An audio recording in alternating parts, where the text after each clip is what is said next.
I was stacking pallets in Section C when my phone buzzed against my thigh. Third time in 10 minutes.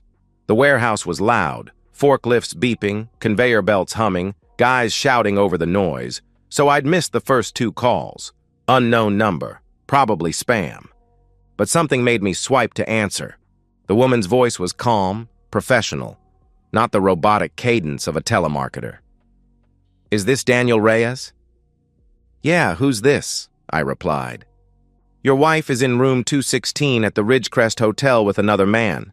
Right now," she said matter-of-factly. The pallet jack in my hands suddenly felt too heavy. I set it down, my mind scrambling to process what I'd just heard. "What? Who is this?" "Someone who thought you should know," the woman answered. "Lady, you've got the wrong—" I started to protest. She cut me off. "Check your phone in 30 seconds. The line went dead. I stood there in the middle of the warehouse, sweating under the fluorescent lights, holding my phone like it might explode. Around me, the familiar chaos continued. Rick shouting at someone about a missed delivery, the crack of pallets being dropped, the distant sound of the loading dock doors rolling up and down. 5 years I'd worked here. 5 years of the same routine, the same faces, the same rhythm that had become as natural as breathing. Marissa would never. Not my Marissa. We'd been together since we were 17, married for 8 years. She was at her mom's today, helping with some spring cleaning project. She'd kissed me goodbye this morning, her hair still messy from sleep, wearing that old Northwestern sweatshirt she'd stolen from me in college. My phone buzzed, a video message. My hands were shaking as I opened it. The timestamp showed today, 1:47 p.m., just 2 hours ago. There she was, my wife, walking through a hotel parking lot in the yellow sundress I'd bought her for our anniversary last month. Her hair was done up the way she wore it for special occasions, and she was laughing at something someone was saying off camera. Then a man's arm came around her waist, muscular, tanned, definitely not me, and she leaned into him like she belonged there. The camera followed them to a door marked 216. She had her key card ready, like she'd done this before. The man's hand slid down to rest on her lower back as she swiped the card, and she looked up at him with an expression I recognized. It was the same look she used to give me when we were dating, when we couldn't keep our hands off each other. They disappeared inside. The video ended. I watched it again, and again, each time hoping I'd see something different, some explanation that would make this make sense.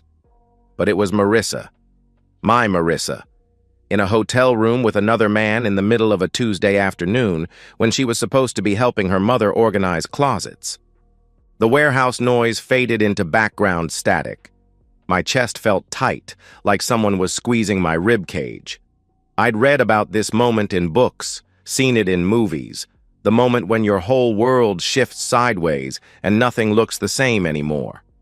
But they never captured the physical sensation of it. The way your vision goes a little blurry around the edges, the way your mouth goes dry, the way your hands shake so badly you almost drop your phone. But underneath the shock, underneath the hurt that was still working its way through my system like poison, something else was settling in. Something cold and calculating that I didn't recognize in myself. I pocketed my phone and walked across the warehouse floor to Rick's office. He was hunched over his desk, squinting at shipping manifests through his reading glasses. "Rick, I need to take some emergency leave," I announced. He looked up at me over his glasses. Rick had been my supervisor for 5 years, and he knew me well enough to read the signs. The carefully controlled voice. The way I was standing too straight, too still. "Everything okay, Danny?" he asked with concern. "Number. But it will be," I replied evenly. He studied my face for a long moment, then nodded. "Take what you need. We'll cover your roots." I was already turning to leave when he called after me. "Danny, don't do anything stupid." I paused in his doorway. "I won't." Walking back through the warehouse felt like moving underwater. The familiar sounds and smells, diesel fumes, cardboard dust, the metallic tang of the loading bay, seemed to come from very far away. I clocked out, grabbed my jacket from my locker, and walked to my truck in the parking lot. I sat behind the wheel for a long time, staring at my phone. Then I made 2 calls. The first was to Paul and Cynthia Holloway, Marissa's parents. They'd welcomed me into their family when I was barely 18, treated me like the son they never had. Paul had taught me to work on engines in his garage. Cynthia always made sure there was a place for me at their Sunday dinner table. They loved Marissa more than anything in the world, but they'd raised her to believe in loyalty, in family, in doing the right thing even when it was hard. "Cynthia? It's Daniel," I said when she answered. "Listen, Marissa's not doing well. She's at the Ridgecrest Hotel, and I think she really needs you and Paul there, both of you." "What? Daniel, what's wrong? Why is she at a hotel?" Cynthia's voice was filled with maternal worry. I let the pause stretch out, let her maternal instincts fill in the blanks. "Just come. Please. Room 216. She needs her parents right now." The second call was to fate, or justice, or whatever you call it when you decide to stop protecting someone who's been lying to your face. I started the truck and headed toward the Ridgecrest Hotel, where my wife was about to learn that some doors, once opened, can never be closed again. The drive to the hotel gave me 23 minutes to think, and for the first time since that phone call, my mind felt clear, sharp, like someone had adjusted the focus on a camera that had been slightly blurry for months. I thought about the Holloways as I drove through afternoon traffic. Paul was a big man, a mechanic who'd built his own shop from nothing and still got his hands dirty every day at 62. He'd taught me everything I knew about engines, about fixing things that were broken, about the satisfaction of honest work. But more than that, he'd taught me about integrity, about being the kind of man who keeps his word, who shows up when he says he will, who doesn't take what isn't his. Cynthia was the heart of their family. She still made Sunday gravy from scratch, still insisted everyone turn off their phones during dinner, still signed her text messages, "Love, Mom," even to me. She'd raised Marissa to believe in family values, in the sacred nature of marriage vows, in the idea that your word was your bond. They'd be devastated, but they needed to know who their daughter really was. My phone had buzzed twice during the drive, both calls from Marissa. I let them go to voicemail. She was probably wondering why I was calling her parents, why I wasn't answering her calls. Maybe she was getting nervous about her girls' day out alibi. Good. She should be nervous. The Ridgecrest was a mid-level business hotel, the kind of place that catered to traveling salesmen and conference attendees. Not cheap enough to be seedy, not expensive enough to be memorable. Perfect for what Marissa thought she was doing. I wondered how many other Tuesday afternoons she'd spent here, how long this had been going on, how many lies I'd swallowed without even tasting them. I parked across the street where I could see the main entrance and waited. The Holloways drove a silver Camry that Paul had bought used and maintained perfectly for the past 6 years. When I saw it pull into the hotel parking lot, my pulse quickened. I watched them get out of the car. Paul was wearing his good jeans and a button-down shirt, the outfit Cynthia made him wear when they went anywhere nicer than the hardware store. She had on her navy dress with the small flowers, the one she wore to church. They both looked confused, worried. Cynthia clutched her purse against her chest, the way she did when she was anxious. Paul checked his phone as they walked toward the hotel entrance, probably texting me, asking for more information about what was wrong with their daughter. They had no idea what they were about to walk into. No idea that in the next few minutes, their image of their perfect daughter was going to shatter like glass hitting concrete. I felt a moment of guilt watching them disappear through the hotel's glass doors. They didn't deserve this, but neither did I. And if Marissa had been thinking about her parents' feelings, maybe she wouldn't have been in room 216 with another man. I waited exactly 3 minutes, Long enough for them to take the elevator to the second floor, find room 216, knock on the door. Long enough for Marissa to answer, expecting room service or maybe housekeeping. Long enough for that first moment of confusion to register on all their faces. Then I got out of my truck and followed them inside. The hotel lobby was generic business class. Beige carpet, fake leather furniture, the smell of industrial air freshener trying to cover up years of cigarette smoke. The elevator seemed to take forever. When the doors finally opened on the second floor, I could hear voices coming from down the hall. Raised voices, confusion, fear. I walked toward room 216, my footsteps silent on the carpeted hallway. The door was standing open, and I could see into the room, see Marissa in a white hotel bathrobe, her face white with shock. See her parents standing in the doorway, trying to process what they were seeing. See a half-dressed man scrambling for his clothes in the background. This was it. The moment when lies met truth, when consequences caught up with choices, when the woman I'd loved for 11 years destroyed herself in front of the people whose respect she valued most. I stepped into the doorway behind the Holloways, and 4 sets of eyes turned toward me. But I only looked at one person. "Hello, Marissa," I said quietly. The silence in that hotel room was suffocating. 4 people breathing the same air, processing the same devastating truth, but experiencing it completely differently. Marissa stood frozen in the doorway, her hotel bathrobe tied hastily around her waist. Her hair was messed up, her lipstick gone, and there was a flush across her chest that I recognized from 8 years of marriage. She'd been expecting room service, maybe housekeeping. Instead, she was facing her parents and her husband, all of whom now knew exactly what kind of woman she really was. Behind her, scrambling to pull on his pants, was Bryce Carter. I didn't know his name yet, but I could see everything I needed to know. Muscular, tanned, the kind of guy who spent serious money on his haircut and his teeth. Everything I wasn't. He was panicking, looking around the room like he might find an escape route that didn't involve walking past the 3 people blocking the doorway. Paul Holloway's face had gone through several stages of emotion in the space of 30 seconds. First, confusion. Why was his daughter in a hotel in the middle of the afternoon? Then concern. Was she sick? Was she hurt? Then the slow, terrible understanding as he took in the bathrobe, the unmade bed, the half-naked man behind her. Now he looked like he might have a heart attack.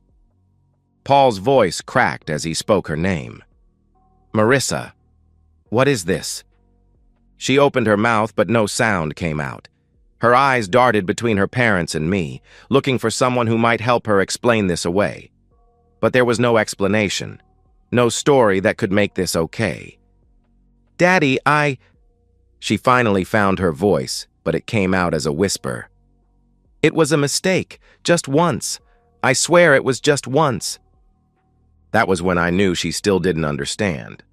Still thought this was about the sex, about the physical betrayal. She had no idea that the deeper wound was the lying, the careful deception, the way she'd looked me in the eye every morning and evening while living a completely different life.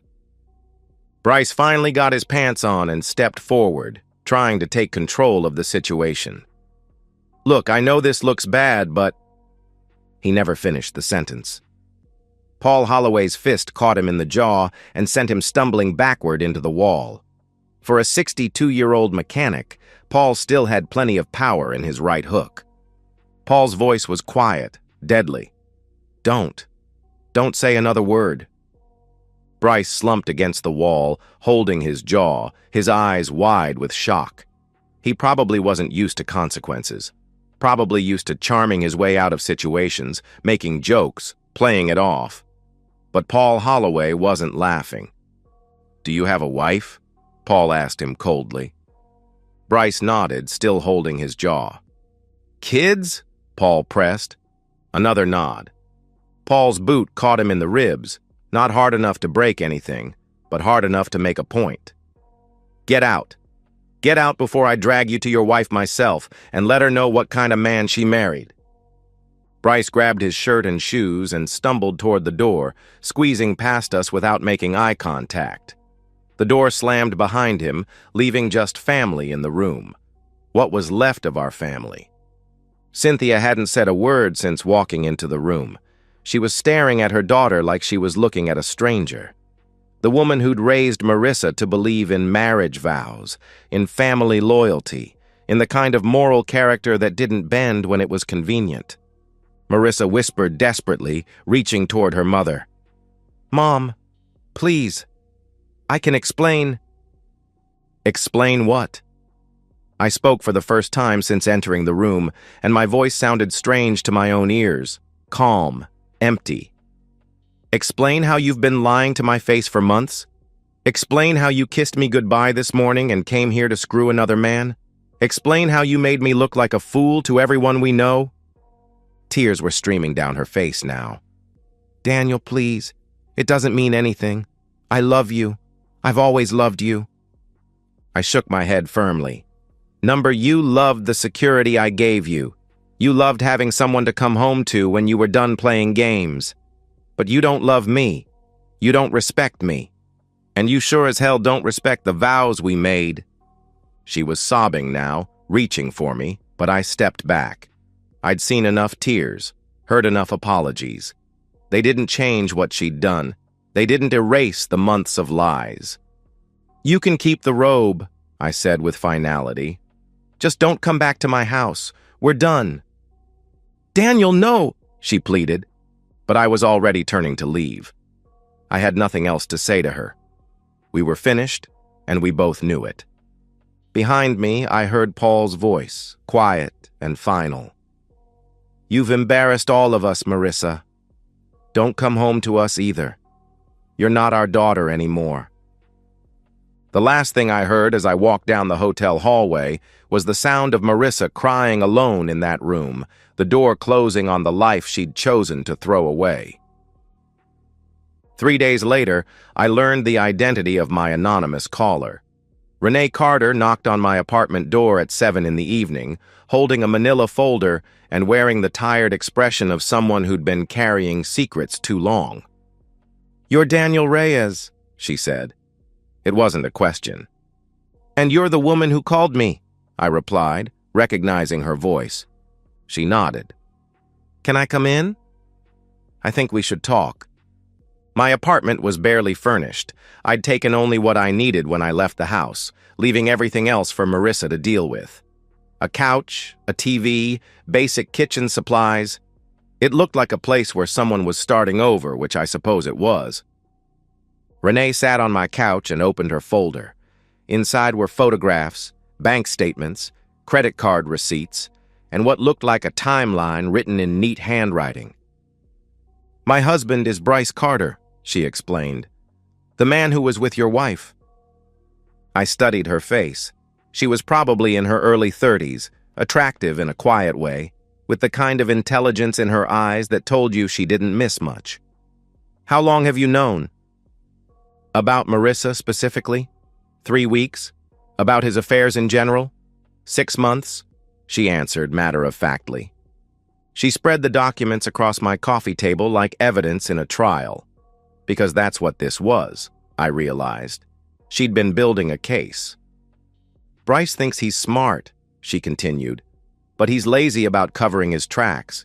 He started going to the gym at odd hours, paying more attention to his appearance, buying cologne, classic signs, so I started paying attention too. The bank statements showed charges at the Ridgecrest Hotel going back 4 months. Always on Tuesday afternoons, always the same room rate. The credit card receipts showed purchases at Victoria's Secret, at restaurants I knew Marissa had never mentioned eating at. "I hired a private investigator," Renee said. "Got photos of him with 3 different women over the past 6 months. Your wife was the most recent." She handed me a photograph of Marissa and Bryce holding hands in the hotel parking lot. They looked comfortable together, familiar, like they'd been doing this for a while. "Why didn't you just confront your husband?" I asked. "Because confronting him privately would have given him a chance to manipulate the situation, to make promises he wouldn't keep, to turn it around and make it my fault somehow." She gathered the papers back into her folder. I wanted justice, not drama. I wanted consequences that would stick. "So you called me," I said, understanding. "I researched your wife first, found out about her family, her social media posts about being blessed with such a wonderful marriage. I knew that exposing her publicly, in front of her parents, would be more devastating than any private confrontation." I had to admire her thoroughness. "And your husband?" "Lost his job yesterday.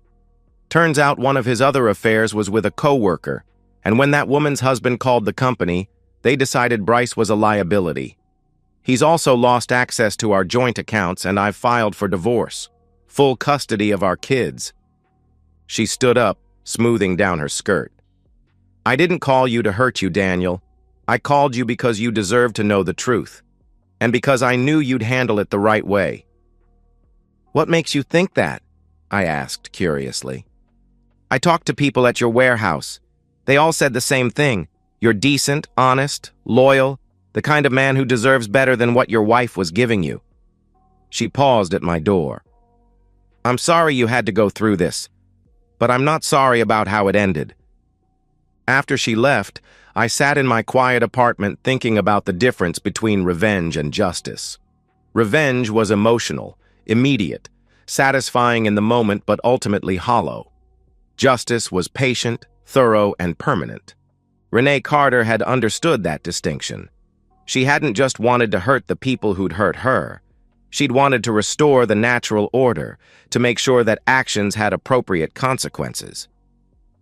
I pulled out my phone and looked at the missed calls from Marissa. 17 in the past 3 days, plus dozens of text messages I hadn't read. I deleted them all and blocked her number. Some doors once closed should stay that way. 6 months later, I was putting together a bicycle in Rick Nolan's garage, teaching his 8-year-old son Tommy about the importance of tightening bolts properly. Paul Holloway would have been proud. I was passing on the lessons he'd taught me about craftsmanship, about taking time to do things right. Tommy watched me work with the wrench and asked, "Why do you have to make it so tight, Uncle Danny?" "Because if it's not tight enough, it'll come loose when you need it most," I explained, "and then you'll crash."